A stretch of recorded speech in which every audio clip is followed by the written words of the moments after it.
Welcome to An Outside View. I'm your host, Dick Zaccaro, and joining me today, I have the pleasure of interviewing the Norfolk County Sheriff, Jerry McDermott. Sheriff, welcome to the show. Thanks for having me, Dick. I appreciate it. It's great to be on. I was looking over your bio. It's quite impressive. So rather than have me read it, I'd like you to start off telling the viewers a little bit about your background, how you got into law enforcement, Sure. how you became sheriff, and then we'll get into some of your programs within your administration. Great. Yeah, well, again, Dick, thanks for having me. And my name is Jerry McDermott. I live right up the road here in Westwood. I'm dad to two amazing teenage girls, Ashling and Rory. Ashling's a freshman at Emerson College. Rory's a junior at Westwood High. And I've got a ton of family right here in Walpole, a bunch of Walpole rebels. My brother Joe served on various committees in town government, and a bunch of nephews are out here. My nieces, I think there's 5 or 6 of them that are homeowners out here in Walpole. So it's great to be on with you. Just as way of background, I had served on the Boston City Council for a number of years. And it was during that time that I had worked on the opioid crisis, way back in 2004. And Dick, even back then, I had seen what happened to families, the heartbreak, when somebody who had underlying mental health issues and substance use disorder just was going off the rails and not able to get control. And I'd been to too many wakes and too many funerals. Good people, church-going people, kids that were star athletes in hockey and football and baseball. So I took up as an issue going after Purdue Pharma way back in 2004.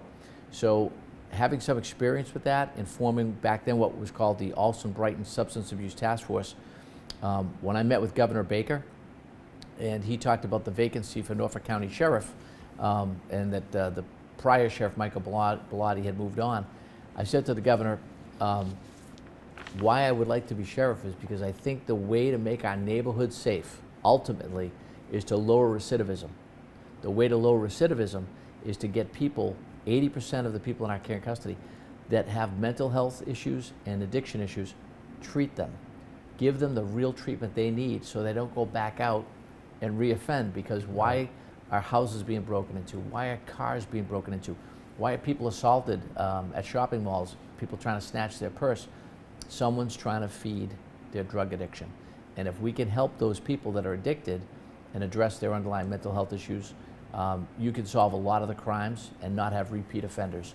So that's kind of how I got to be appointed the Norfolk County Sheriff, and I love the job. I've been there for 22 months now.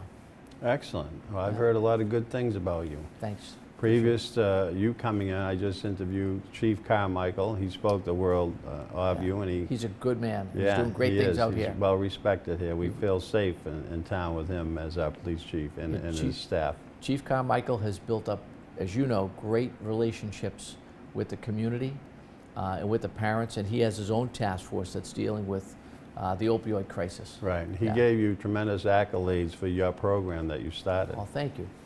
Can you tell the viewers a little bit about the sheriff's role?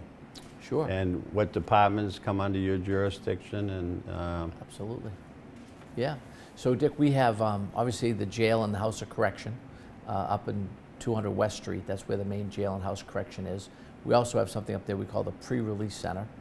That's where the inmates that are getting very close to the end of their sentence and are working towards successful reentry.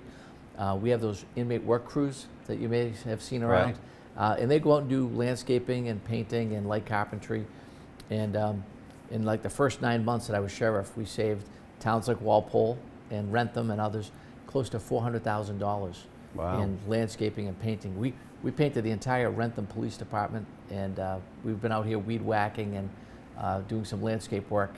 So the guys really enjoy it because they're getting out of jail for the day, but they're learning a practical skill that they can take with them when they get out. So that's the main focus. Primary job is running a safe and secure facility, House of Correction and jail. Then we have the Civil Process Division, which is down in Quincy, Mass. So think of it whenever somebody needs to be subpoenaed or sadly somebody's getting divorced. Whenever you need that process served, you would go into our Civil Process Division and have one of our deputies go out and serve that paper to whoever the party is. And then over in Braintree is really where most of our financial folks sit. My chief financial officer's there. But we have grounds in Braintree where we run a leadership academy. And it's a very popular camp all summer. And it's only $125 per child for the week. And what they learn is self-esteem building, We have an anti-bullying curriculum.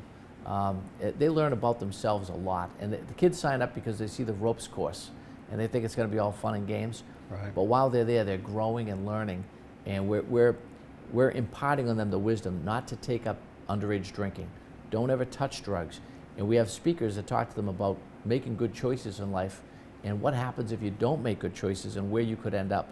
So parents and grandparents love it, and at the end of the week, the kids get a little graduate certificate and a pizza party, and it's such a great program that down county, places like Franklin, Norfolk, they often felt that under the previous sheriff, it was mainly Quincy, Braintree, and Weymouth focused. And so what we'd like to do is replicate it.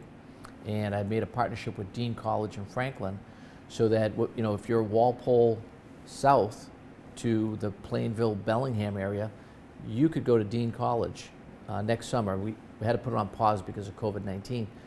But next summer we envision partnering with Dean, doing that youth academy, and then putting the kids on buses and taking them over to Treetop Adventures in Canton so that they can get that ropes, that obstacle course experience. So it's a big complex organization, about 335 employees, and today roughly 381 inmates in our care and custody. How large is your budget? So the budget for hovers sheriff? around 36 million, and that's never enough. I mean, really, we should be funded somewhere around 45 million for everything we do and all the new programming that we're doing, because when the state mental health hospital shut down, where did people with mental health issues end up? Many of them are on the street, because what happens is their own loved ones weren't equipped to take care of them, and if they take themselves off the proper medications that were prescribed by doctors, they end up on the street, they end up drinking or soliciting illicit drugs, and so many of the men and women that you see roaming the streets, they become involved with police, and I'm sure Chief Carmichael would tell you that. And then sadly, where do they go? There's nowhere to go. The courts do what they can with some diversion programs, but close to 80% of the men and women that I deal with have a dual diagnosis of mental illness and substance use disorder. Yeah, we were talking about that with the chief, and it's unfortunate. A lot of the facilities were shut down with lack of funding, and homeless is up, and drug addiction's up, and the facility itself is quite interesting. You're right in the middle of the median strip off 95 and 128. So previous, wasn't the jail's holding facility awaiting trial, but now they house prisoners there as well, right? We do both. So we have what we call pre-sentenced and sentenced. Okay. And in the old days, it was mainly sentenced, with very few pre-sentenced. That's flipped. Today, 2/3 of the people in our care and custody are pre-sentenced. They're waiting for their day before the judge, and only 1/3 would be sentenced population. Wow. And you bring up the actual facility. It's 200 West Street in Dedham, but off the highway you would take exit 17 for Needham. Right. And that was actually a compromised location because nobody wanted a jail in their backyard.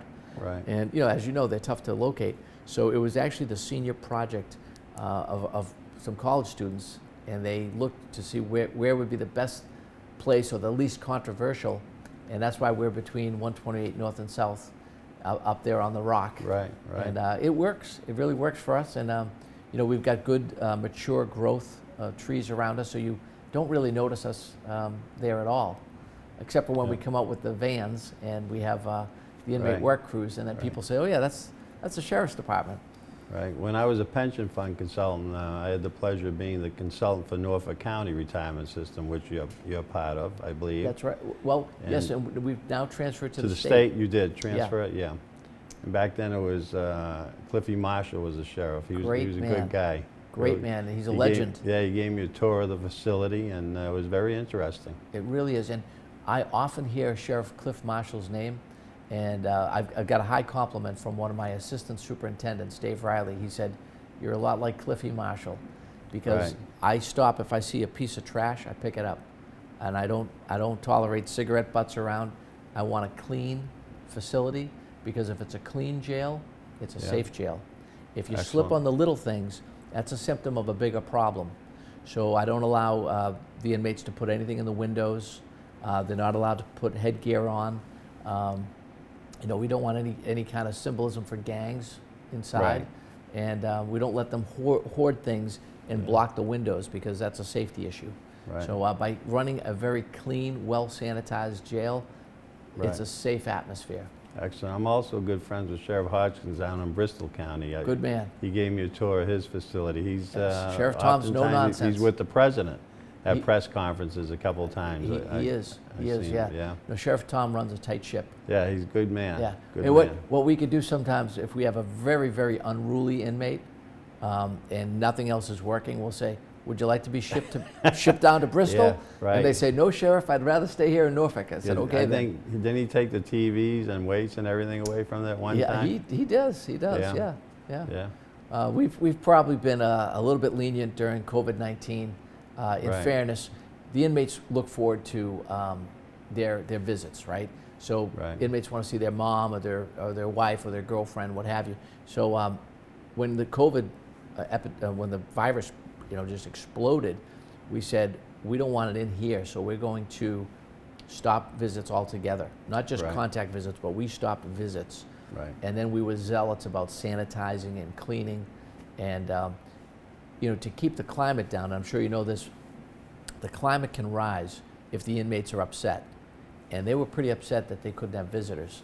So what we did was, I said, look, I'm going to give you 15 minutes of free phone calls for loved ones only. This isn't to Right. call up anybody that you might have been doing some gang activity with.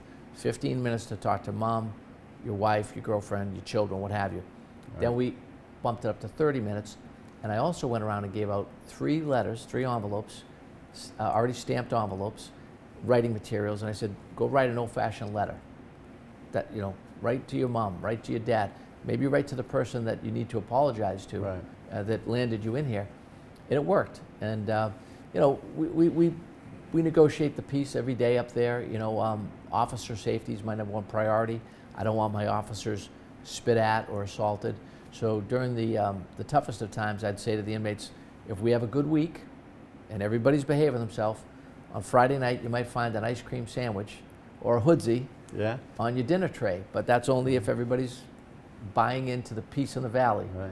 And it does work. I still, getting back to Sheriff Marshall, I think I still have a commemorative badge. He made me like a Norfolk County Deputy Sheriff because I was their consultant. Oh, sure. Yeah, I think, I forget where it is. It's around my house somewhere. Oh, we could always make an honorary deputy again. I'd love to come in. Yeah. And I'd love for you to have a tour. yeah, Yeah. I'd like to come. Maybe we can get Pete to come with me and do, well, I probably wouldn't allow cameras in there, but. So some of the facility, yes, and other Yeah. parts for security Right, reasons we yeah. couldn't. Maybe we can get Pete to come down Yeah. with a mobile van. That would be great. Yeah, Yeah, but absolutely. it's in. it's a yeah, no, Voice it's up in the clouds. He's in. it's a great place to visit. And before COVID hit, we would have the Council on Aging from Walpole Right, and other towns, and we'd have the high school kids.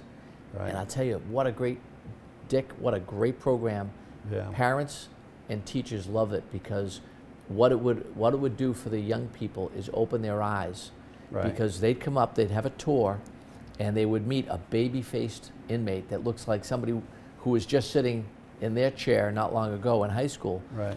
And we'd have that young inmate say to them, hey, I made these mistakes. I thought, I'd go smoke my first joint, and then a friend gave me a pill at a party, or I'd raid mom and dad's liquor cabinet, all those risk-taking activities.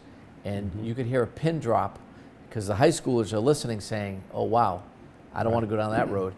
And they'd have a question and answer series with the inmates and realize that, there but for the grace of God go I, and maybe some of the risky behavior that their moms and dads are always saying, don't do this and don't do that.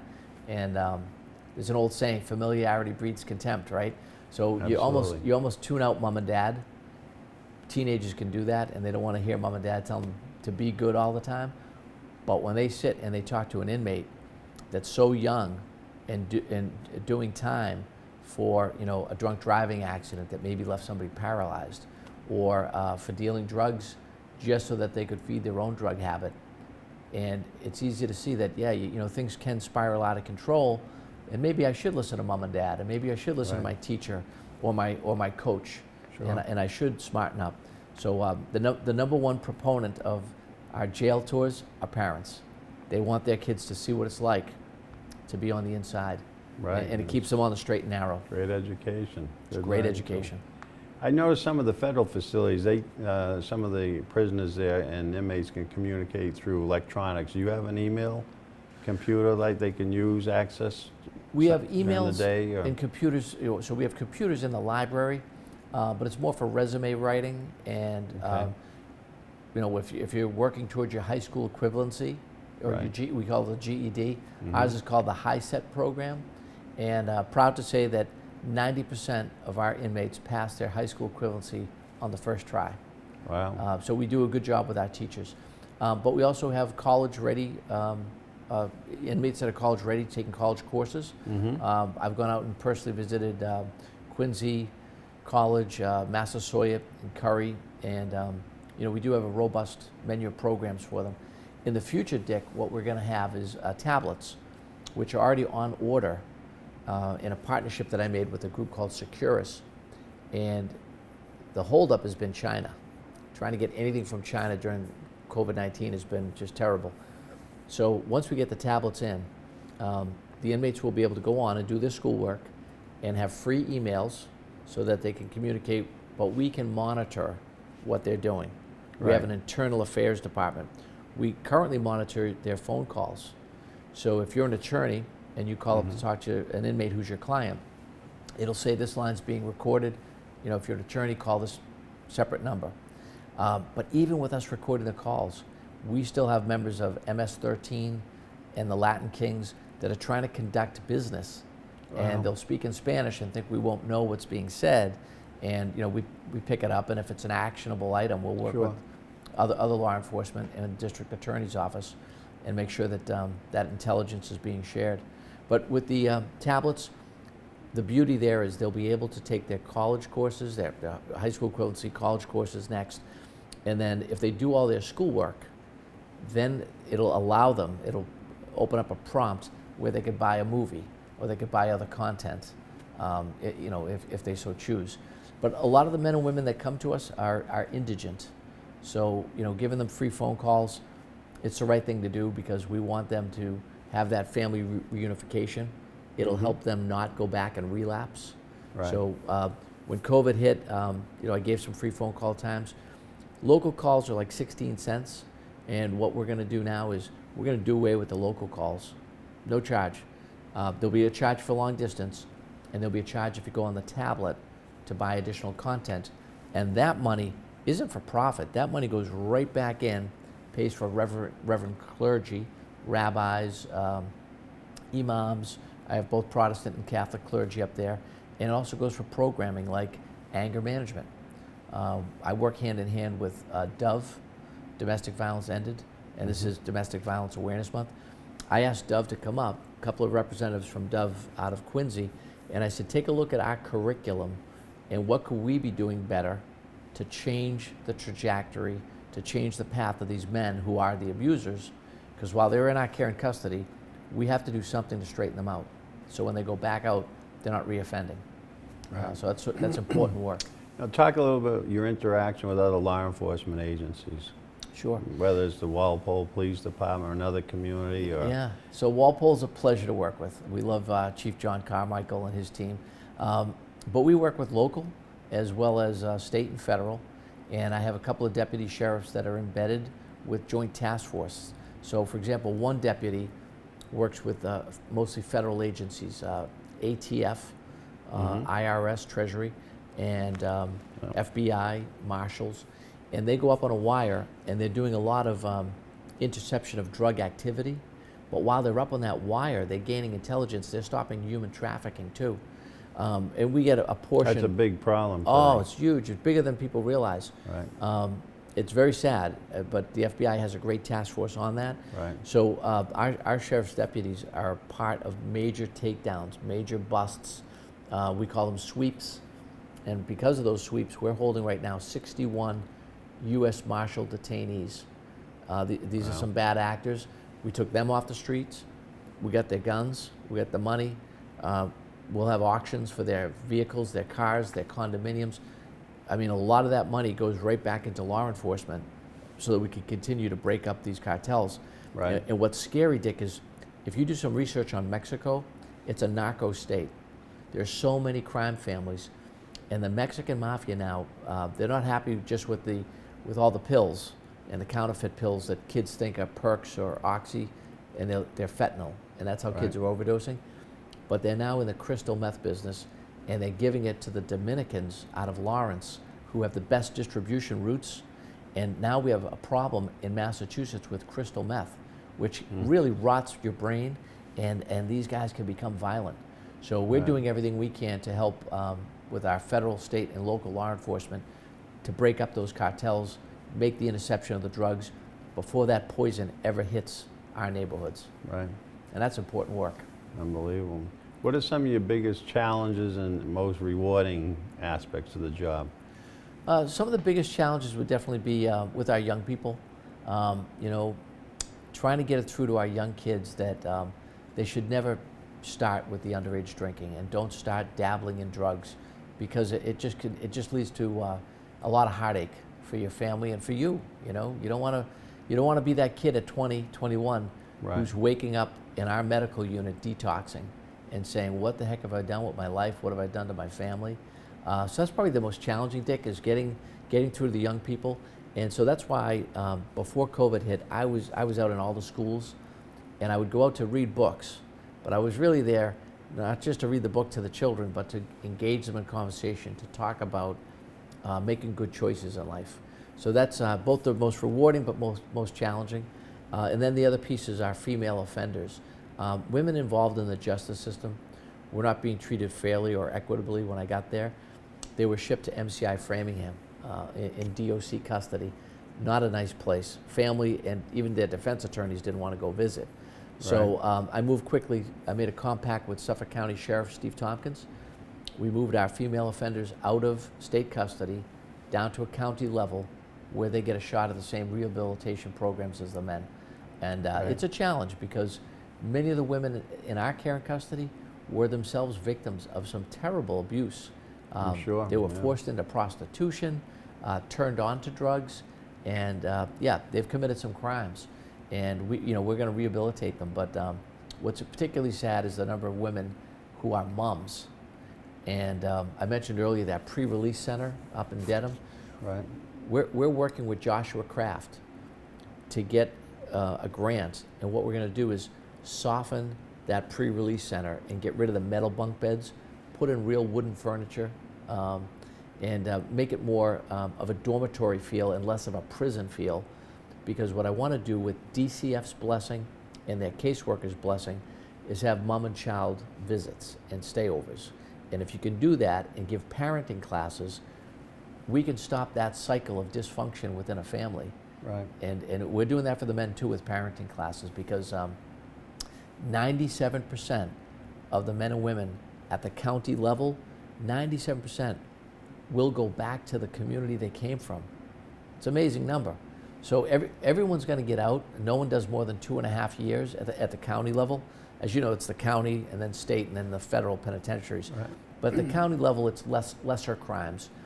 And they come to us through the district courts.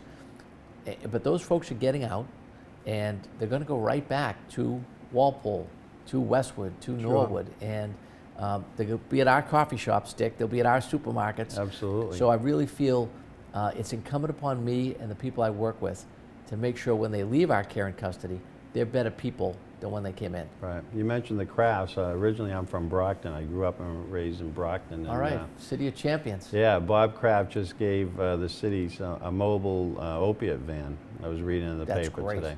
Yeah, that's great. So they're doing a lot to help the community. They're very philanthropic.